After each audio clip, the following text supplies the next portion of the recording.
안녕하세요. 오늘 프리톡 네 번째 시간인데요. 오늘은 SNS에 대해서 좀 얘기를 나눠볼까 해요. SNS가 주는 즐거움, 또 불편함이 있죠. SNS가 우리 일상 속에서 또는 일을 하면서 사람들과 만나면서 SNS가 없어서는 안 될 어떤 첨단 통신 체제? 그런 표현이 적절할지 모르겠는데요. SNS가 주는 어떤 좋은 점도 있지만 나쁜 점도 있었고 불편한 점도 있었고 보는 분들에 따라 그 어떻게 받아들이고 해석하느냐에 따라서 좀 차이점이 있을 것 같은데요. SNS를 나는 어떻게 즐기고 있고 어떤 면에서 불편한지 각자 생활 속에서 느끼는 SNS, 그것이 알고 싶다. 얘기 나눠보겠습니다. 아마 SNS 다 하고 계실 것 같아요. 그죠? 여기 나오신 분들도. 근데 저도 밴드가 10개 이상이 지금 갖고 있는데, 근데 또 요즘 현대인들이 밴드나 SNS, 뭐 카톡 이런 거를 하지 않으면 일상 생활이 되게 불편하더라고요. 왜냐면 연락 체계도 다 뭐 카톡이나 밴드를 통해서 하고, 뭐 자료 올렸다, 빨리 뭐 신청해라, 이러는 그런 정보에 대한 부분도 밴드나 카톡을 통해서 하기 때문에 그런 거를 이제 금방금방 접하지 않으면은 이제 제가 불편한 상황이 돼서 이게 굉장히 중요하고 어쩔 수 없이 할 수밖에 없는 상황일 것 같아요. 제가 볼 때는. 근데 사실 제가 하루에 과연 핸드폰을 몇 분 동안 들여다볼까 한번 이렇게 본 적이 있는데요. 자세하게는 이게 구체적으로 시간까지 막 이렇게 계산해보고 그러진 않았지만 수시로 밥하다 말다 수시로 열어보고 예. 뭐 아니면은 청소하다가 또 청소하는 사이에 또 뭐가 왔나? 또 한번 열어보고 아마 그렇게 하는 걸 봤을 때는 아주 굉장한 시간을 투자하는 건 분명히 맞는 것 같아요. 다른 분들은 어떻게 생각하시는지. 밴드 얘기하셨는데 밴드에 대한 폐해도 많아요. 이제 밴드가 이제 여러 밴드 또 카톡 그룹방이 여러 개가 있다 보니까 때로는 정보를 그 카톡방 그 밴드에다 전달을 해야 되는데 비슷하다 보니까 다른 방에 남겨놓는 실수를 범하기도 하는 상황도 발생하는 것 같아요. 그래서 정보를 이용하면 좋게 이용하면 저희들에게는 득이 될 텐데 또 때로는 그 정보가 남용이 되면 독이 되는 부분들도 있는 것 같네요. 예. 그러니까 이제 SNS가 요즘에 많이들 사용하는 신종 소통 수단이잖아요. 그런데 저희는 예를 들면 모임 인원이 있어서 저희가 우리 라디오 대작단처럼 단체 카톡방을 운영을 하고 있는데 한 친구가 굳이 카톡을 안 해요. 그래서 저는 스마트폰이 아닌 줄 알았어요. 그랬는데 굳이 본인의 불편함으로 안 하니까 굳이 그 친구는 따로 문자를 해줘야 되고 뭐 일방적인 통보를 하는 거면 괜찮은데 저희가 이렇게 논의를 해야 될 상황이 있잖아요. 그러면 이게 너무 불편한 거예요. 한 자리에 만나서 할 수도 없는데 그러니까 새로운 그런 소통 수단을 그러니까 지혜롭게 우리가 편리하게 이용할 수도 있는데 그거를 개인적인 사정이긴 하지만 그거를 굳이 본인 고집으로 안 하기 때문에 우리는 항상 다시 한번 뭔가 일을 2번, 3번 그러고 나서도 또 다시 통보를 해줘야 되는 그러니까 상대적인 여러 사람이 불편함을 겪어야 되는 경우도 또 분명히 있더라고요. 그래서 뭐 밴드나 이렇게 카톡 단체방 같은 경우는 꼭 왜냐하면 대중들이 현재 지금 많이 사용하고 있는 수단이기 때문에 뭐 필요한 경우에는 적절하게 이용을 하는 것도 나쁘지 않은데 물론 그에 대한 병폐도 또 많다고 들었어요. 그렇죠. 예. 디지털 세대와 아날로그 세대가 확연하게 구분이 되는데요. 근데 SNS가 그러니까 저도 굉장히 많이 필요해서 이제 하고 하는데 그거에 따른 또 병폐도 굉장히 많은 것 같아요. 그러니까 뭐 요즘은 사생활 노출 또는 페이스북에서 뭐 이렇게 신상 털기 막 이런 것도 있지만 또 제가 아시는 분 중에 어떤 분은 너무 그 자기의 그 현실과 그 이상 세계를 이제 분간을 못해서 현실과 그 이상의 세계를 SNS를 통해서 이렇게 표출을 하시는 분이 있는 것 같아요. 그래서 카톡이나 아니면은 뭐 이런 페이스북에다가 본인이 잘 살고 있는 모습, 막 여행 다니고, 막 맛있는 음식 먹고, 막 그 애완동물들을 사랑하고 이런 모습들, 그리고 전원 생활을 막 누리는 그런 모습들을 사진을 올리는데 실상 그 사람의 실상은 그런 게 아니거든요. 그래서 그런 걸로 봤을 때 왜 그런 거를 그렇게 올리면서 본인의 실상은 또 거기에 따라가지 못할까? 그런 원인이 무엇일까? 아마 SNS로 인한 병폐 중에 하나지 않을까 그런 생각이 들어요. 혹시 다른 분들도 이런 경우 들으신 적 있나요? 제 생각으로는 그건 SNS의 병폐가 아니라 그분의 개인적인 성향의 문제인 것 같아요. 네. 그러니까 자기가 현실에 가지지 못하는, 그런 상상 속에 원하는 자신의 모습을 이제 다른 모양으로 보여주고 싶은 그런 어떤 마음의 병, 이런 부분인 것 같아서 그거는 SNS를 그러니까 잘 현명하게 이용하지 못하는 부분인 것 같은데 그분은 치료를 받으셔야 될 것 같아요. 잘 아시는 분이시면 권해주셔야 될 것 같아요. 아니요, 잘 모르는 분인데요. 근데 진짜 사실 저도 이렇게 카톡이나 뭐 카스 이런 걸 친구들 보면은 막 세계 여행, 해외 여행 다니고 이런 모습들 사진을 보면은 나는 맨날 바쁘게 살고 이렇게 여행도 못 다니고 이게 뭐지? 나도 빨리 내일부터 여행 계획을 짜볼까?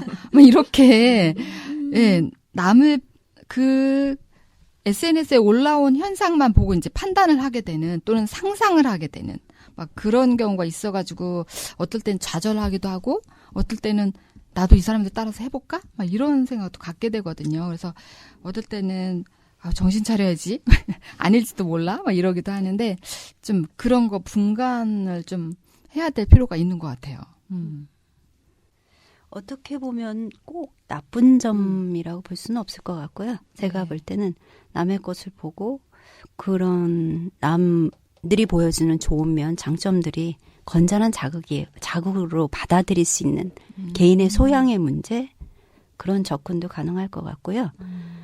그래서 이제 우리가 SNS를 통한 소통이 확산된 건 결국 스마트폰이 많이 대중화되면서 가능했던 어떤 우리 사회 구조의 시스템 같은데요.